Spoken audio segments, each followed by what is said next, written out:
말씀입니다. 하나님의 말씀 누가복음 13장 1에서 9절 말씀입니다. 누가복음 13장 1에서 9절 말씀입니다.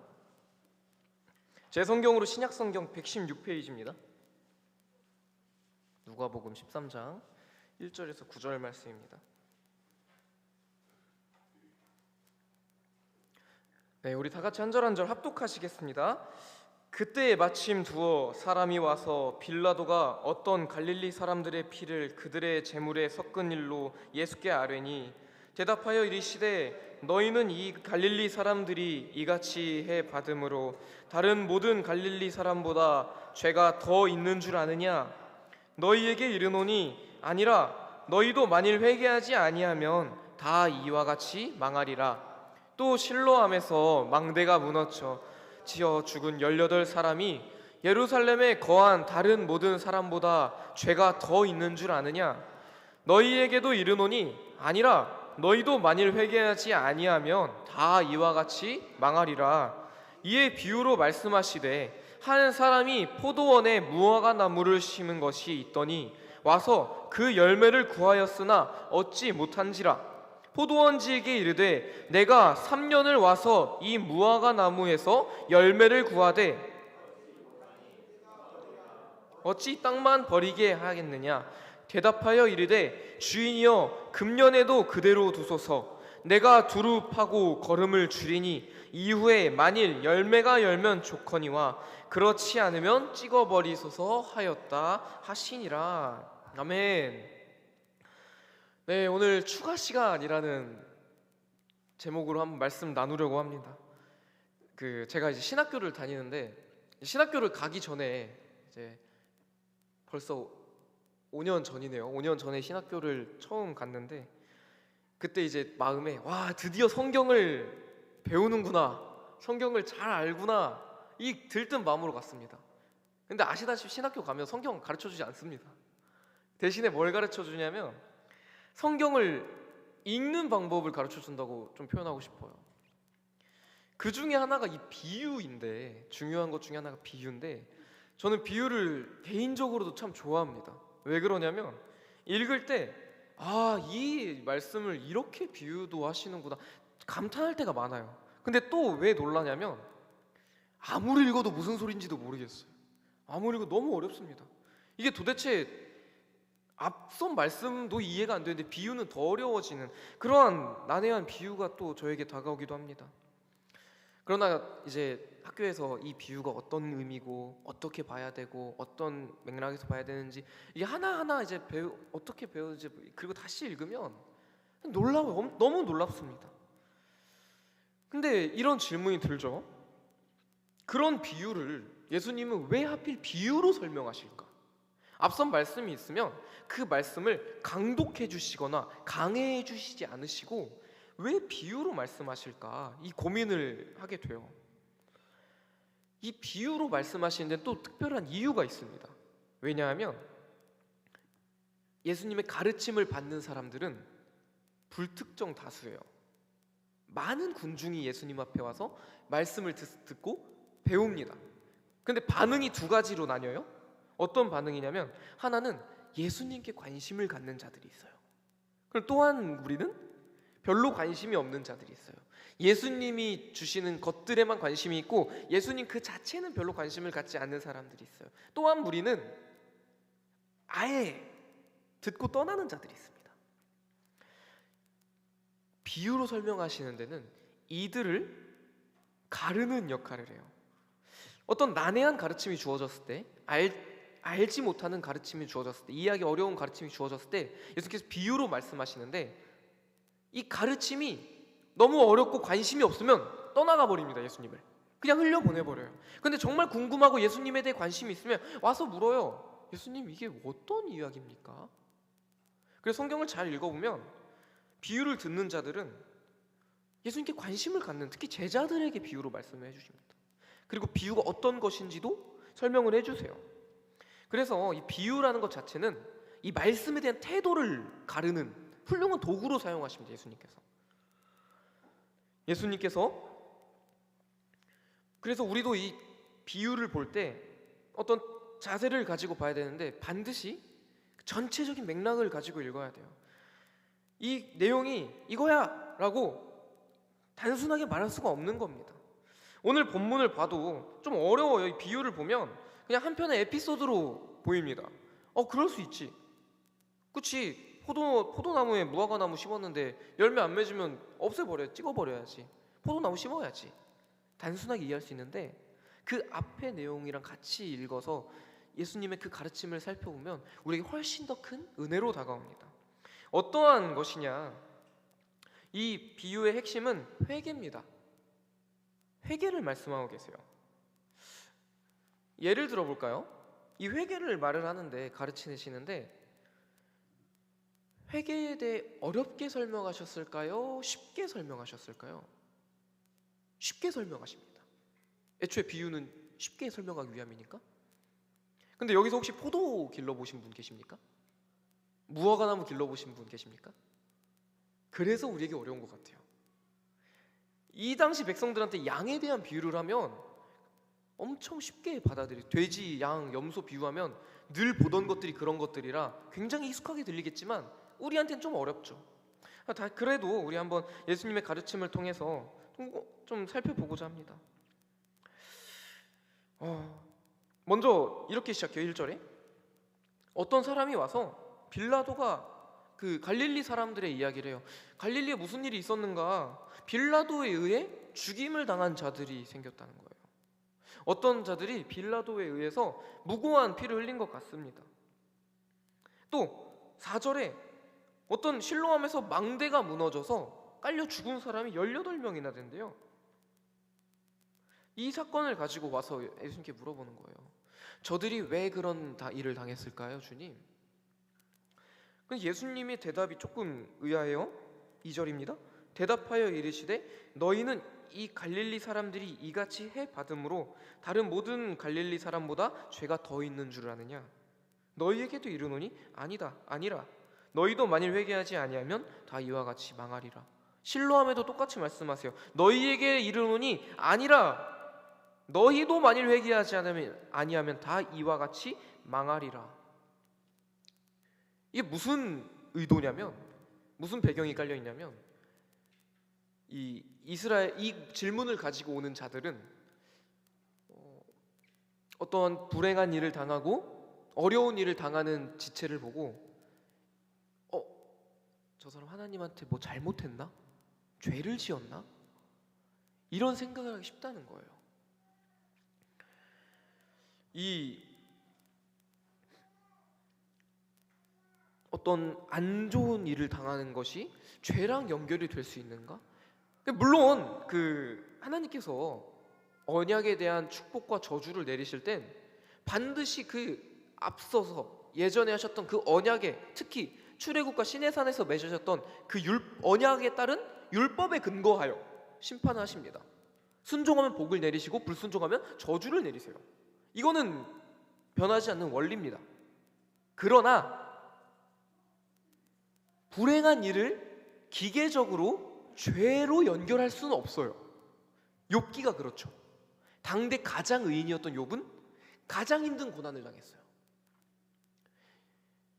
그 원리가 적용되는 건 맞지만 우리가 기계적으로 적용할 수는 없다는 겁니다. 그래서 이들에게 예수님께서 하시고 싶었던 의도는 뭐냐면, 그렇게 물어보고 그렇게 바라보는 우리 마음에 뭐가 있냐? 내가 저들보다는 낫다. 반대로 저들은 하나님께 죄를 지었다. 그래서 심판받는 거다, 벌받는 거다라는 암묵적인, 무의식적인 그런 태도가 있다는 거예요. 예수님께서 그걸 지목하십니다. 그걸 주목하세요. 그래서 이렇게 말씀하시는 거예요. 그들이 정말 너희보다 죄가 많은 것이냐? 그 갈릴리 사람들이 다른 갈릴리인보다 죄가 많아서 그 일을 당했을까? 아니다. 물론 그들의 죄가 없다고 말씀하시는 게 아니에요. 그러나 너희의 죄가 그들보다 작다고 말할 수 없다. 그러니 너희는 회개하여라 라고 가르치세요.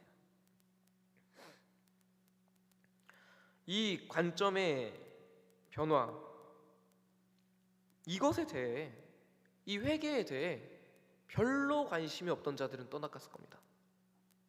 그리고 나서 이 회개에 대하여 궁금해하는 자들에게 예수님께서 비유로 설명하시겠죠? 이런 에피소드예요. 포도원이 있는데 그 포도원에 어떤 사람이 무화과 나무를 심었다는 거예요. 포도원 주인이 무화과 나무를 심은 이유는 무화과를 먹고 싶어서 그랬겠죠? 근데 3년 동안 아무리 잘 기르고 보살펴줘도 열매를 맺지 않는 겁니다. 그래서 포도원지기가 이 포도원지기한테 불러가지고 저거 치워버리자. 그리고 포도나무 심자 그냥 이렇게 말해요. 그런데 포도원지기가 뭐라고 합니까? 7절에 7절에 이렇게 말해요. 포도원지기에게 이르되 내가 3년을 와서 이 무화과 나무에서 열매를 구하되 얻지 못하니 찍어버리라. 어찌 땅만 버리게 하느냐. 그러니까 포도원지가 이렇게 말해요. 대답하여 이르되 주인이여 금년에도 그대로 두소서. 내가 두루 파고 거름을 줄이니 이후에 만일 열매가 열면 좋거니와 그렇지 않으면 찍어버리소서. 이렇게 에피소드가 끝나요. 어떻게 주인이 허락해줬는지 안 해줬는지 모르겠습니다. 이렇게 에피소드가 끝나요. 한번 나무 입장에서 생각을 해보죠. 보통 포도나무와 무화과 나무는 이스라엘을 상징해요. 그 이스라엘 상징인데 그 전에 포도원에 어울리는 나무는 포도나무입니다. 포도원에 있어야 될 나무는 포도나무예요. 근데 그곳에 무화과 나무를 심어다 줬습니다. 그럼 그 무화과 나무는 일종의 특권을 누리고 있는 거죠. 다른 무화과 나무들에 비해서 은혜를 입은 거예요. 그 사람에게 의해서. 그럼 그 사람이 은혜를 베풀었을 때 포도원 주인이 왜 은혜를 베풀었는가? 왜 하필 많고 많은 무화과 나무 중에 그 많고 많은 열매 중에 무화과 나무고 그 많은 무화과 나무 중에 왜 하필 이 나무일까? 이건 주인 마음이에요. 포도원 주인 마음입니다. 근데 어쨌든 포도원에 심긴 무화과 나무는 은혜를 입었어요. 그리고 포도원 주인은 무화과 나무에게 열매를 기대했겠죠. 근데 아무리 길러도 열매를 맺지 않으니까 포도원 주인이 치워버려야겠다. 나에게 즐거움을 기쁨을 주지 않는구나. 치워버리자. 이거는 무화과 나무가 마땅히 맺어야 될 열매를 안 맺었기 때문이죠. 그런데 포도원 지기가 이 처분이 정당하지만 포도원 주기가 이게 말해요. 제가 1년만 더 해보겠습니다. 1년만 더 해보겠습니다. 제가 땅도 파고 거름도 더 많이 잘 주고 영양제도 주고 비료도 뿌려주고 물도 주고 다 해주겠습니다. 그래도 열매를 맺지 않으면 내가 직접 찍어버리겠습니다.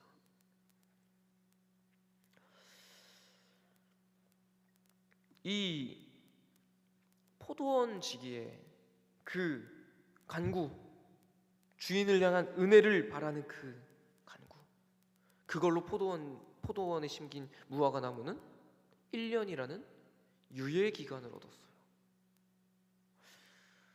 그래서 저 이제 사실 말씀 준비하다가 제목을 유예 기간이라고 할까? 유통기한이라고 할까? 그러다가 막상 그 시간이 생각나는 거예요. 지난 토요일 날 청년들이랑 축구를 보러 갔다 왔어요. 서울 FC랑 대전이랑 경기가 있었는데 이제 저는 서울 팬입니다. 응원을 열심히 했죠. 또 마침 서울이 이제 8라운드째 무패 경기를 한 번도 안 지고 계속 선두를 하고 있었어요. 근데 전반 시작하고 절반 지났을까요? 한 골을 먹히는 거예요. 그래도 제 마음속엔 그래도 서울 잘하니까 한 골 넣을 수 있을 거야 하는 마음이 있었습니다. 근데 후반전이 시작해도 한 골을 못 넣는 거예요.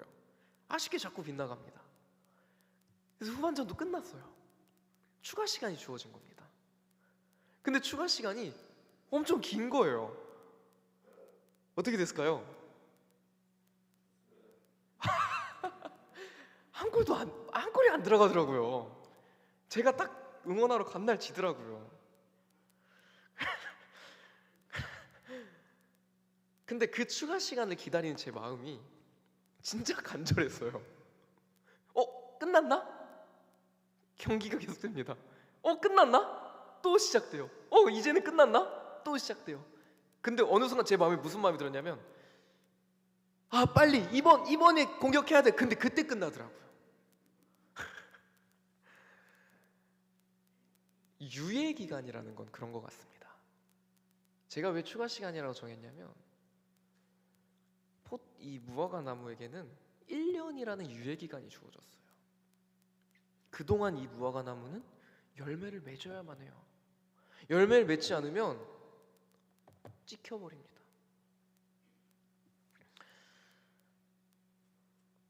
왜 이 비유로 말씀하셨는가? 왜 회개의 말씀을 이 비유로 하셨는가? 우리가 그 무화과 나무예요. 하나님이 왜 우리를 택하셨을까? 왜 나를 구원하시기로 태초부터 작정하셨을까? 왜 나를 부르셨을까? 그건 하나님 마음입니다. 하나님 주권이에요. 은혜를 입었습니다. 그리고 우리에게 바라시는 건 열매를 원하세요. 열매라 그러면 자연스럽게 성령의 열매가 떠오르시죠. 그 열매를 맺기를 원하세요. 그 열매를 맺음을 보고 주인이 즐거움을 얻기 위하여, 기뻐하기 위하여 우리를 그 포도원에 심어 두셨는데 열매를 맺지 않으니까 찍어버리려 했으나 포도원 지기가 와서 그 자비를 구하고 은혜를 구하고 1년이라는 유예 기간을 가져다 주었습니다. 왜 이 유예 기간 우리에게도 왜 이런 시간을 주셨어요? 예수님께서 오셨으면 부활하셨으면 하나님 나라 바로 임하면 되는데 왜 이렇게까지 오래 참으실까요? 열매를 구하시는 겁니다. 열매를 구하시는 거예요. 이 마지막 심판이 유예되었다고 이 날이 사라지는 게 아닙니다. 반드시 이 날은 옵니다. 우리는 언젠지 모르지만 우리 모두가 느끼고 있습니다. 마지막 날이 다가오고 있음을. 그럼 우리에게 주어진 이 시간 동안 우리는 어떤 것을 구하며 살아야겠는가? 여기서 회개라는 건 나의 잘못을 나열하는 그런 차원이 아니라 시선의 이동, 선택의 이동, 주권의 이동, 오직 하나님을 기준으로, 말씀을 기준으로 하나님의 그 사랑을 가지고 이웃에게 사랑을 전하는 그 성령의 열매를 맺는 것이 여기서 말하는 회개인 것 같습니다. 당장 아무 일이 일어나지 않았다고 안전한 게 아닙니다. 우리는 어쩌면 그 심판의 시간을 살아가고 있는 것 같아요. 그래서 오늘 말씀을 통해 이제 나누고 싶은 핵심은 우리가 주변 사람들을 보고 그리고 교회 안에서도 연약하고 힘들고 지금 환난을 당하고 있는 지체 형제 자매를 보고 우리는 무의식적으로 저 사람은 왜 저렇게 되었을까? 라는 마음을 갖지 말고 지금 너는 회개하고 있는가라고 물어보시는, 너는 저들을 향해 사랑을 베풀고 있는가? 열매를 맺고 있는가? 물어보시는 그 예수님의 물음에 우리가 좀 회개하는 마음으로 다시 한번 돌이키셨으면 좋겠습니다. 심판이 즉시 임하지 않는 이유는 죄가 없기 때문이 아니라 하나님의 오래 참으심과 회개의 기회를 주시기 때문이에요. 가치관이 변화되어서 우리도 이 비유를 듣지 못하는 자들처럼 예수님의 말씀을 들어도 그냥 별로 관심 없이 흘려보낼 수도 있습니다. 그러나 그 말씀에 더욱 귀를 기울이고 말씀의 자리를 지키고 예배의 자리를 지키고 기도의 자리를 지키고 그리하여 이 13장 이후에 나오는 그 겨자씨 한 알만한 작은 믿음, 그 믿음이 있다면, 그 믿음으로 나아간다면 하나님께서 능치 못하실 일이 없습니다. 우리를 통하여 우리에게 그 일을 보여주실 겁니다. 그것이 좁은 문으로 들어가는 길이며 그것이 믿음을 가지고 사는 것인 줄 믿습니다. 마지막으로 이렇게 질문하겠습니다. 제가 원래 답을 이렇게 내리는 거를 좋아하진 않지만 질문으로 끝내고 싶어요. 우리에게 주어진 이 유예의 시간, 아직 그러나 이미 임한 그 시간 가운데 이 시간을 어떻게 사용하시겠습니까? 열매를 맺는 데 사용하시겠습니까? 아니면 상대적으로 안전하다고 여기며 그렇게 사시겠습니까? 오늘 예수님의 바램대로 회개하고 성령의 열매를 맺어 나아가는 우리 사랑하는 동산교회 되기를 간절히 축복합니다. 이 시간 다 같이 기도하며 나아가겠습니다. 하나님 아버지 감사합니다. 오늘 이 무화과나무 비유를 가지고 함께 말씀을 나눴습니다. 우리에게 이 유예의 시간을 주신 것은 바로 심판이 임하지 않고 이 시간을 허락하신 것은 하나님께서 우리에게 은혜를 주신 시간이며 회개를 기다리시며 한 사람이라도 더 돌아오게 하려 하시는 하나님의 그 간절한 마음인 줄로 믿습니다. 우리가 나는 안전하다, 나는 이곳에서 안전하다, 그것으로 만족하지 않고 우리에게 부어주신 말씀에 더욱더 순종하며 말씀의 자리를 지키고 그들을 위하여 더욱더 기도하며 그들을 위하여 애통하며 마음을 아파하며 그들을 위하여 대신 기도하며 그들을 위하여 간절히 주님께 주님의 은혜가 베풀어지기를 간절히 바라며 나의 삶이 나의 뜻에서 온전히 하나님의 뜻으로 돌이키는 그런 회개가 있는 성령의 열매를 맺는 우리 삶 되게 하여 주시옵소서. 살아계신 하나님께 예수 그리스도 이름으로 기도드립니다.